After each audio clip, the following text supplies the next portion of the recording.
ಶ್ರೀನಗರದಿಂದ ಕೆಂಪೇಗೌಡ ಅಂತಾರಾಷ್ಟ್ರೀಯ ವಿಮಾನ ನಿಲ್ದಾಣದಲ್ಲಿ ಫ್ಲೈಟ್ ಲ್ಯಾಂಡಿಂಗ್ ಮಾಡಲಾಗಿದೆ. 176 ಜನ ಕನ್ನಡಿಗರನ್ನ ಹೊತ್ತು ಬಂದ ಇಂಡಿಗೋ ವಿಮಾನ ಕೆಲವೇ ನಿಮಿಷಗಳಲ್ಲಿ ಹೊರಗಡೆ ಆಗಮಿಸಲಿರುವ ಕನ್ನಡಿಗರು. ರಾಜ್ಯಕ್ಕೆ ಮರಳಿದ ಪಹಲ್ಗಾಮ್ಗೆ ಹೊರಟಿದ್ದ ಕನ್ನಡಿಗರು ತಾಯ್ನಾಡಿಗೆ ಮರಳಿ ಬಂದಿದ್ದಾರೆ. ತಾಯ್ನಾಡಿಗೆ ಮರಳಿದ ತಕ್ಷಣ ನಿಟ್ಟುಸಿರು ಬಿಟ್ಟ ಪ್ರವಾಸಿಗರು ತಾವು ಕ್ಷೇಮವಾಗಿ ರಾಜ್ಯಕ್ಕೆ ಬಂದಿರುವುದು ಖುಷಿ ಕೊಟ್ಟಿದೆ. ಆದರೆ ಕಾಶ್ಮೀರದ ಪಹಲ್ಗಾಮ್ ಕ್ಷಣಗಳನ್ನ ನೆನೆದು ಮಹಿಳೆ ಕಣ್ಣೀರಿಟ್ಟಿದ್ದಾರೆ. ತಾರೀಕು ಹೋಗಿದ್ದಲ್ಲಿ ಶ್ರೀನಗರ್ ಹೋಗಿದ್ದು. ನಾವು ನಿನ್ನೆ ಆಕ್ಚುಲಿ ಪಹಲ್ಗಾಮ್ ಹೋಗೋದಿತ್ತು. ಮೊನ್ನೆ ನಮ್ಗೆ ನ್ಯೂಸ್ ಬಂತು ಪಹಲ್ಗಾಮ್ ಅಲ್ಲಿ ಹಿಂಗಾಗಿದೆ ಅಂದ್ಬಿಟ್ಟು. ನಾವ್ ಅವಾಗ ಪಹಲ್ಗಾಮ್ ಹೋಗೋದಿತ್ತಲ್ಲ ಕ್ಯಾನ್ಸಲ್ ಮಾಡ್ಕೊಂಡು ಈ ಕಡೆ ರಿಟರ್ನ್ ಬಂದ್ವಿ. ತುಂಬಾ ಭಯ ಆಯ್ತು ಅಲ್ಲೆಲ್ಲ ಇನ್ಸಿಡೆಂಟ್ ಎಲ್ಲ ನೋಡ್ಬಿಟ್ಟು. ನಾವು ಟೋಟಲ್ 24-25 ಜನ ಹೋಗಿದ್ವಿ. ಆದ್ರೆ ಬ್ಯಾಂಗ್ಳೂರಿಂದ 6 ಜನ, ಇನ್ನು ಉಳಿದವರೆಲ್ಲ ಪೂನಾದಿಂದ ಬಂದಿದ್ರು. ಹೌದು, ನಮ್ಗೆ ಅದು ಇನ್ಸಿಡೆಂಟ್ ಆದ ತಕ್ಷಣ ನಮಗೆ ಭಯ ಆಯ್ತು. ಫ್ಲೈಟ್ಸ್ ಎಲ್ಲ ನೋಡಿದ್ವಿ, ಸಿಗ್ಲಿಲ್ಲ ನಮ್ಗೆ. ಆಮೇಲೆ ಸಂತೋಷ್ ಲಾಡ್ ಸರ್ ಹಿಂಗೆ ಎಲ್ಲ ಹೆಲ್ಪ್ ಮಾಡ್ತಾ ಇದಾರೆ ಅಂತ ಗೊತ್ತಾಯ್ತು. ಅವ್ರಿಗೆ ಕಾಲ್ ಮಾಡಿದ್ವಿ. ಅವ್ರು ನಾವಿರೋ ಹೋಟೆಲ್ಗೆ ಬಂದ್ಬಿಟ್ಟು ಇಲ್ಲ ನಾನು ನಿಮ್ಮನ್ನೆಲ್ಲ ಕರ್ಕೊಂಡು ಹೋಗೋ ವ್ಯವಸ್ಥೆ ಮಾಡ್ತೀನಿ ಅನ್ಬಿಟ್ಟು ನಮ್ಗೆ ಇಲ್ಲಿ ಕರ್ಕೊಂಡು ಬಂದಿದ್ದಾರೆ. ಇಲ್ಲ ನಾವು ಪಹಲ್ಗಾಮ್ ಅಲ್ಲಿ ಇರ್ಲಿಲ್ಲ. ಆಕ್ಚುಲಿ ಅಲ್ಲಿಗೆ ಹೋಗ್ಬೇಕು ಅಂತ ನೆಕ್ಸ್ಟ್ ಡೇ ಪ್ಲಾನ್ ಇತ್ತು. ಎಲ್ಲರೂ ನಾವು ಕ್ಯಾನ್ಸಲ್ ಮಾಡ್ಕೊಂಡ್ವಿ. ಆ ಇನ್ಸಿಡೆಂಟ್ ಆದ್ಮೇಲೆ ಅಲ್ಲಿಗೆ ಹೋಗೋಕ್ ನಮಗೂ ಇಷ್ಟ ಇಲ್ಲ.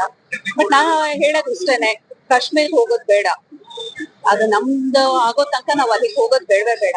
ಅಲ್ಲಿ ಅಂತ ಅದೇನು ಇಲ್ಲ ಅಂತಾನೆ ಅಂತ ಹೇಳ್ತಾ ಇರೋದು. ನಾವು ಹೋಗಿ ತಪ್ಪು ಮಾಡಿದ್ವಿ ಅಂತ ನಮಗೆ ದೊಡ್ಡ ಎಕ್ಸ್ಪೀರಿಯನ್ಸ್ ಆಗಿದೆ. ಬೇಡ, ಯಾರು ಹೋಗ್ಬೇಡಿ ಅಷ್ಟೇ ಹೇಳ್ಕೊಳ್ಳೋದು. Kashmir is a very beautiful place. It is like gem on the earth, and उसके लिए जो tourist पे attack हुआ है, that was a shameful act. It shouldn't have happened, but I think the military over there is doing a good job, and I think we were pretty safe. We didn't feel that scary situation at all. The people were very cooperative and very protective for us, and they took care of us very well. Incident हुआ था उधर से कितना दूर? 650 metre दूरी पे थे, but incident plot पे नहीं थे. वो शूट हुआ था ना, तब कैसा फील हुआ था आपको? हम बाहर जाने वाले थे, हम रिसोर्ट में थे. हम बाहर जाने वाले थे, तो we felt we are lucky that we were not out in danger. And we felt bad for the people who got injured and lost lives.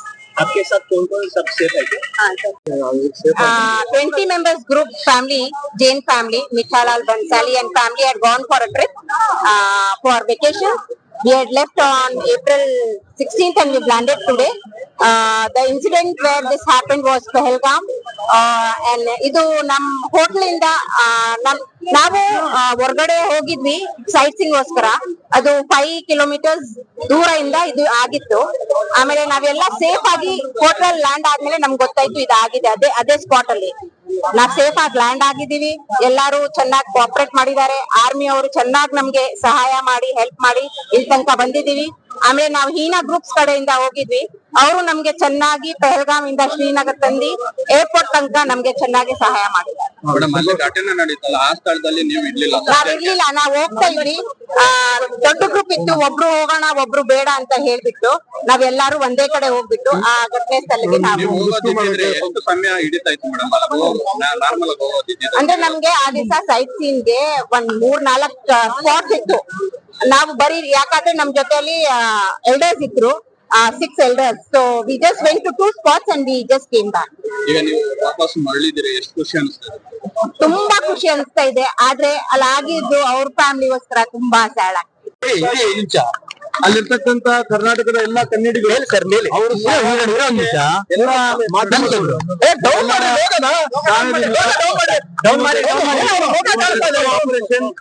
ನಾವು ಬಹುತೇಕ ಸುಮಾರು 90-95% ಸಕ್ಸಸ್ಫುಲ್ ಆಗಿದ್ದೀವಿ ಅಂತ ಈ ಸಂದರ್ಭದಲ್ಲಿ ಕೇಳಿಕ್ಕೆ ಇಚ್ಛೆ ಬಯಸ್ತೇನೆ.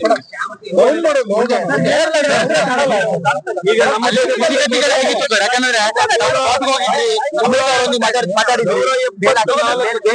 ಕನ್ನಡಿಗರನ್ನ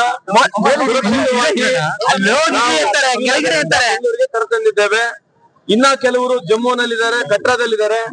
ಅವರಿಗೆ ನಾವು ಮಾರ್ಗದರ್ಶನವನ್ನು ಕೊಟ್ಟಿದ್ದೇವೆ. ಅಲ್ಲಿ ಲೋಕಲ್ ಅಧಿಕಾರಿಗಳ ಚರ್ಚೆ ಮಾಡಿ ಅಲ್ಲಿ ಏನು ಲೋಕಲ್ ಇನ್ಸ್ಟ್ರಕ್ಷನ್ಸ್ ಇರ್ತದೆ, ಸೇಫ್ಟಿಯನ್ನ ಗಮನಕ್ಕೆ ತಗೊಂಡು ಅವರಲ್ಲಿಂದ ಅವ್ರ ಪ್ಲಾನ್ ಗಳನ್ನ ಮಾಡ್ಕೊಳ್ಳಿ ಅಂತ ಹೇಳಿದೀವಿ. ಆದ್ರೆ ನಮಗೇನು ಮ್ಯಾಂಡೇಟ್ ಇತ್ತು, ವಿಶೇಷವಾಗಿ ನಾವು ಶ್ರೀನಗರ್ಗೆ ಹೋಗ್ಬೇಕು. ಶ್ರೀನಗರದಲ್ಲಿರ್ತಕ್ಕಂತ ಕನ್ನಡಿಗರನ್ನು ವಿಶೇಷವಾಗಿದ್ದಾರೆ ಯಾರು ಸಿಲುಕಿದ್ರಿ ಈ ಒಂದು ವ್ಯವಸ್ಥೆಯಲ್ಲಿ ಅವ್ರನ್ನೆಲ್ಲರನ್ನ ಸುರಕ್ಷಿತವಾಗಿ ಕರಿತರ್ಬೇಕಂತ ಸನ್ಮಾನ್ಯ ಮುಖ್ಯಮಂತ್ರಿ ಅವರು ನಮಗೆ ತಾಕೀತನ್ನು ಕೊಟ್ಟಿದ್ರು. ಆ ಕೆಲಸವನ್ನು ನಾನು ಮಾಡಿದ್ದೀನಿ. ಈ ಸಂದರ್ಭ ಕೇಳಲಿಕ್ಕೆ ಇಚ್ಛೆ ಬಯಸ್ತೇನೆ. ಸರ್, ಅಮಿತ್ ಶಾ ಅವರನ್ನ ಭೇಟಿ ಮಾಡಿದ್ರಿ, ಆ ಸ್ಥಳಕ್ಕೆ ಹೋಗಿದ್ರಿ, ಯಾವ ರೀತಿ ಪರಿಸ್ಥಿತಿ ಇತ್ತು, ಸಿಚುವೇಶನ್ ಹೇಗಿತ್ತು ತಾವು ಹೋದಂತ ಸಂದರ್ಭದಲ್ಲಿ ಅಂತ? ಆ ಪರಿಸ್ಥಿತಿ ಹೇಳಕ್ ಆಗುದಿಲ್ಲ. ಅದು ಯಾವ್ದು ಮಾತನಾಗಿ ಹೇಳ್ತಕ್ಕಂತ ಪರಿಸ್ಥಿತಿನೇ ಅಲ್ಲ ಅದು. ಇದು ನನ್ನ ಜೀವನದಲ್ಲಿ ಈ ರೆಸ್ಕ್ಯೂ ಆಪರೇಷನ್ ನ ಕಥೆಯನ್ನು ನಾನಂತೂ ನೇರವಾಗಿ ನೋಡ್ಲಿದ್ರು ಕೂಡ ಕೇಳಿದ್ದೇನೆ. ಈ ಕಥೆನ ಕೆಲವಾರು ಜಾಗದಲ್ಲಿ ನಾನು ನೋಡಿದ್ದೇನೆ ಕೂಡ. ಇದು one of the most horrible ಇರ್ತಕ್ಕಂತ ಎಕ್ಸ್ಪೀರಿಯನ್ಸ್. ಜನರು ಯಾರು ಇದನ್ನ ಬಹಳ ಹತ್ತಿರ ನೋಡಿದ್ದಾರೆ. ಇದನ್ನ ನಿಜಕ್ಕೂ ವಿಶೇಷವಾಗಿ ಕೆಲವು ಹೆಣ್ಮಕ್ಳು ಅವ್ರ ಗಂಡಂದ್ರ ಹೊಡೆದ ಸಂದರ್ಭದಲ್ಲಿ ಹೇಳಿರ್ತಕ್ಕಂತ ಧೈರ್ಯ ಏನಿದೆ, ಬಹುತೇಕ ಈ ದೇಶದ ಹೆಣ್ಮಕ್ಳು ಮಾತ್ರ ಈ ರೀತಿ ಮಾತನಾಡಬಹುದಂತ ಮಾತನ್ನ ಈ ಸಂದರ್ಭ ಸಿಎಂ ಜೊತೆ ಕೂಡ ತಾವು ಮಾತಾಡಿದ್ರಿ. Security security labs, intelligence labs ಬಗ್ಗೆ ಈಗ ಸದ್ಯಕ್ಕೆ ಮಾತನಾಡೋದು ಬೇಡ. ನಾವಿಲ್ಲಿ ಯಾವ್ದು ರಾಜಕೀಯವಾಗಿ ಮಾತನಾಡೋದು ನಾನು ಹೋಗುದಿಲ್ಲ. ಸನ್ಮಾನ್ಯ ಮುಖ್ಯಮಂತ್ರಿ ಅವರು ಕೊಟ್ಟಿರ್ತಕ್ಕಂಥದ್ದು ಒಂದೇ ಒಂದು ಟಾರ್ಗೆಟ್ ಇತ್ತು, ಎಲ್ಲ ಕನ್ನಡಿಗರು ಸುರಕ್ಷಿತವಾಗಿ ಬರಬೇಕು. ಬಹುತೇಕ ನಮಗಿರ್ತಕ್ಕಂಥ ಸಂಪರ್ಕದಲ್ಲಿ ಇರ್ತಕ್ಕಂಥ ಸುಮಾರು 190ಕ್ಕೂ 200 ಕನ್ನಡಿಗರು ನಮ್ಮ ಶ್ರೀನಗರನಲ್ಲಿ ಇದ್ರು. ನಮ್ಮ ಜೊತೆ 177 ಜನ ಬಂದಿದ್ದಾರೆ. ಇನ್ನ 13 ಜನ, ಕೆಲವರು ಇವತ್ತು ಸಾಯಂಕಾಲ ಫ್ಲೈಟ್ ನಲ್ಲಿ ಬರ್ತಾ ಇದ್ದಾರೆ, ಕೆಲವರು ನಾಳೆ ಫ್ಲೈಟ್ ಗೆ ಅವ್ರಿಗೆ ಬುಕ್ ಆಗಿದೆ. ಇದು ಅಲ್ಲಿ ಮುಗಿಸ್ತೇನೆ. ಸೊ ಖಂಡಿತವಾಗ್ಲೂ ಇದು ನಮ್ಮ ಪ್ರಯತ್ನ ಇತ್ತು ಎಲ್ಲ ಕನ್ನಡಿಗರಲ್ಲಿ ಕರ್ಕೊಂಡ್ ಬರೋದು. ನಾವು ಯಶಸ್ವಿಯಾಗಿದೆ ಈ ಸಂದರ್ಭ ಕೇಳಿಕೆ. ಇನ್ನು ಉಳಿದವರಿಗೆ ಯಾವ ರೀತಿ ವ್ಯವಸ್ಥೆ ಮಾಡಿದಿರಿ ಅಂತ? ಅಲ್ಲ, ನಾವು ಅಲ್ಲಿ ಫ್ಲೈಟ್ಸ್ ಬುಕ್ ಆಗಿದೆ, ಅವ್ರು ಸ್ವತಃ ಬುಕ್ ಮಾಡ್ಕೊಂಡಿದ್ದಾರೆ. ಸೊ ಬಹುತೇಕ ನಮ್ಗೆ ಯಾರು ಸಂಪರ್ಕದಲ್ಲಿದ್ರು ಅವರೆಲ್ಲರೂ 100% ಇಲ್ಲಿ ಬರ್ತಾರೆ.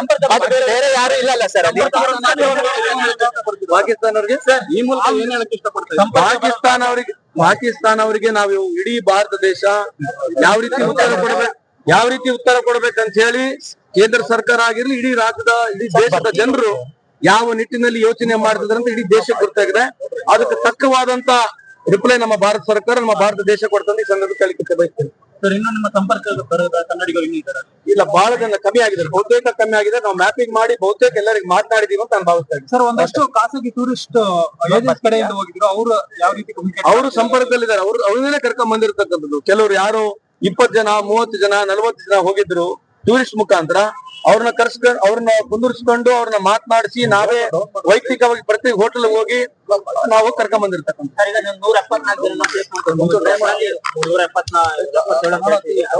ತುಂಬಾ ಅಪಾಯದಲ್ಲಿ ಸಿಕ್ಕಾಕೊಂಡ್ರು ಅಂತ ನಾವು ಸಿಕ್ಕಾಕೊಂಡಿದ್ದೀವಿ. ಬಂದ್ರೆ ನಮ್ ಬಚಾವಾಗಿ ಆತರ ಎಕ್ಸ್ಪೀರಿಯನ್ಸ್ ಇಲ್ಲ. ಅವ್ರನ್ನ ನೀವು ಕೇಳ್ಬೇಕಾದ್ ನಾವ್ ಹೇಳಕ್ ಹೋಗ್ಬಾರ್ದು. ಹಂಚ್ಕೊಂಡ್ರ ಅಂತ ಆತರ ಎಮೋಷನಲ್ ಆಗಿ ಹಂಚ್ಕೊಂಡಿರ್ತಕ್ಕಂಥ ನಾವ್ ಹೇಳಿದ್ರೆ ಸರಿ ಆಗಲ್ಲ. ನೀವು ಅವ್ರನ್ನೇ ಕೇಳ್ಬೇಕು.